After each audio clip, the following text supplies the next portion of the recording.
JP Bharat live, Bharat की बात JP के साथ। जन वितरण प्रणाली को पारदर्शी, तकनीकी रूप से उन्नत और लाभुक हितैषी बनाने की दिशा में एक बड़ा कदम उठाते हुए धनबाद नगर निगम क्षेत्र के पीडीएस डीलरों के लिए स्मार्ट पीडीएस प्रणाली पर आधारित एक दिवसीय प्रशिक्षण शिविर का आयोजन किया गया।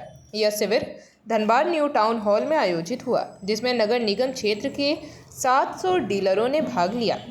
प्रशिक्षण शिविर में अधिकारियों ने जानकारी दी कि 1 सितंबर 2025 से पूरे नगर निगम क्षेत्र में स्मार्ट पीडीएस प्रणाली को पूर्ण रूप से लागू किया जाएगा। इस नई व्यवस्था में डीलरों को एक अपग्रेडेड तकनीकी सिस्टम पर कार्य करना होगा, जिसमें live data tracking, centre to centre reporting और स्मार्ट कार्ड आधारित राशन वितरण प्रणाली शामिल है। अधिकारियों ने बताया कि अब तक डाटा की निगरानी राज्य स्तर पर होती थी, लेकिन नई प्रणाली सीधे केंद्र सरकार के पोर्टल से लिंक होगी, जिससे सभी लाभुकों की जानकारी रियल टाइम में उपलब्ध रहेगी। इससे पारदर्शिता बढ़ेगी और गड़बड़ियों पर तत्काल कार्रवाई संभव हो सकेगी। शिविर के दौरान डीलरों को स्मार्ट मशीनों का उपयोग, सॉफ्टवेयर इंटरफेस, लॉगिंग प्रक्रिया और लाभुक प्रमाणीकरण प्रणाली के बारे में विस्तृत प्रशिक्षण दिया गया। बताया गया कि प्रत्येक लाभुक को एक स्मार्ट कार्ड जारी किया जाएगा, जिससे राशन लेने की प्रक्रिया सरल और ट्रैक करने योग्य होगी। इस अवसर पर पीडीएस सप्लाई मोहम्मद जियाउल अंसारी ने बताया कि पिछले 6 माह से राशन का उठाव नहीं कर रहे लाभुकों को सिस्टम से हटाने की प्रक्रिया जारी है। अब तक ऐसे 20,000 लोगों को हटाया जा चुका है, जबकि 94,000 में से बाकी लाभुकों की जांच जारी है। उन्होंने डीलरों से अपील की कि वे समय पर अपग्रेड सिस्टम को अपनाएं और लाभुकों को गुणवत्तापूर्ण सेवा प्रदान करें। यह कदम न केवल वितरण प्रक्रिया को पारदर्शी और सटीक बनाएगा, बल्कि ज़रूरतमंदों तक योजनाओं का लाभ सीधा पहुंचने में भी कारगर सिद्ध होगा। स्मार्ट पीडीएस को लेकर क्या कहेंगे सर?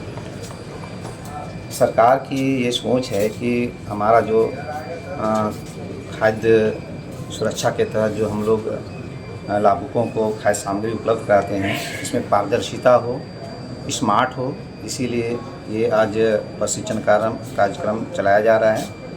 हमारे नगर निगम क्षेत्र के लगभग 700 पीडीएस डीलर हैं, जिसके बीच में ये प्रशिक्षण दिया जा रहा है। इसमें जो हमारा सप्लाई चेन है, इसमें पारदर्शिता आएगी, लोगों को इसमें काफ़ी लाभ मिलेगा। लोग सरकार की आपूर्ति विभाग से संबंधित जितनी भी योजनाएं चलाई जाएगी या चलाई जा रही है, उसको अपडेट किया जाएगा और इसमें वे अवेयर होंगे कि कौन सी महीने में हमको क्या क्या राशन प्राप्त हो रहे हैं। ये सब को सिस्टम को दुरुस्त करने के लिए, पारदर्शिता लाने के लिए ये सब जो है प्रशिक्षण दिया जा रहा है। और हमारा ये जो स्मार्ट पीडीएस से जो आपूर्ति की जाएगी लाभुकों के बीच में, वो 1 सितंबर से ये हमारा चालू हो जाएगा। लाभुकों को स्मार्ट कार्ड भी?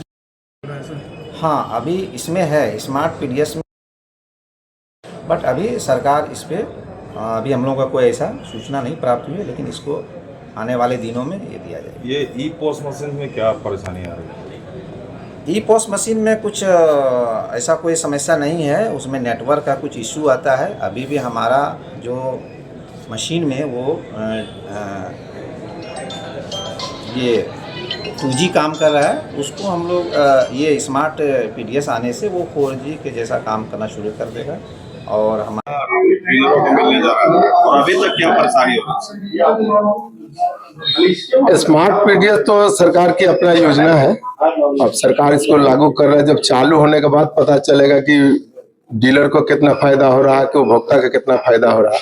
अभी तक पूर्व में 3-4 जिला में जो लागू हुआ था, उसमें तो परेशानी ही सबको हो रहा है, उपभोक्ता का भी हो रहा है, डीलर का भी हो रहा है। 1 नेशन 1 कार्ड में जो माल कहीं भी उठता था, स्मार्ट पीडीएस में परेशानी हो रही। उसमें पहला जो पूर्व में 4 जिला में दिया जा रहा है, जहाँ तक हमारी जानकारी हुई है। अब तो हम लोग आज प्रशिक्षण लेने आए हैं, सब डीलर देखते हैं। उसके बाद जब वितरण प्रारंभ होगा तो क्या क्या कठिनाई आती है या क्या फायदा होती है, इस पर हम लोग फिर आगे अभी सोचें। जो ई पोस्ट मशीन है उसमें नेटवर्क तो अभी देखिए हम लोग के पास जो ई पोस्ट मशीन दिया गया है 2G मशीन है। अभी 4G 5G का युग चल रहा है। पूर्व में ही हम लोग इतना परेशानी होती थी कि नेटवर्क नहीं रहता था, समय पर वितरण नहीं होता था, उपभोक्ता बहुत हल्ला गुल्ला करते रहते थे, डीलर तो झेलते आ रहा। अभी नया एक 2G सिम में नया स्मार्ट पीडीएस लागू किया जा रहा। हम लोग का तो समझ से परे है। जब 2G और नॉर्मल जो वितरण हो रहा था उसमें परेशानी हो रही थी। अभी स्मार्ट पीडीएस में क्या होगा, जब खुलने के बाद वितरण होने के बाद कैसे वितरण होता है, क्या होता है देखा जाएगा। हम लोग तो अभी जब तक ले चालू करेंगे नहीं, वितरण नहीं शुरू करेंगे तब तक हम लोग कुछ बता नहीं सकते क्लियर। लेकिन ये बता रहे हैं कि 2G सिम जब तक रहेगा परेशानी होगी। हम लोग सरकार से मांग भी किए हैं, हम लोग संघ के द्वारा लिख के भी दिए हैं कि हम लोग को कम से कम 4G 5G मशीन दिया जाए। सुनने में आया है ये साइड टेंडर भी हुआ है किसी कंपनी को, जो हो सकता है एक महीना के अंदर में हम लोग को 4G से नया मशीन दिया जाए तो वितरण सुचारू रूप से चलेगा, सही चल सकता है। जेपी भारत लाइव, भारत की बात जेपी के साथ। वीडियो को लाइक करें, शेयर करें और चैनल को सब्सक्राइब करें।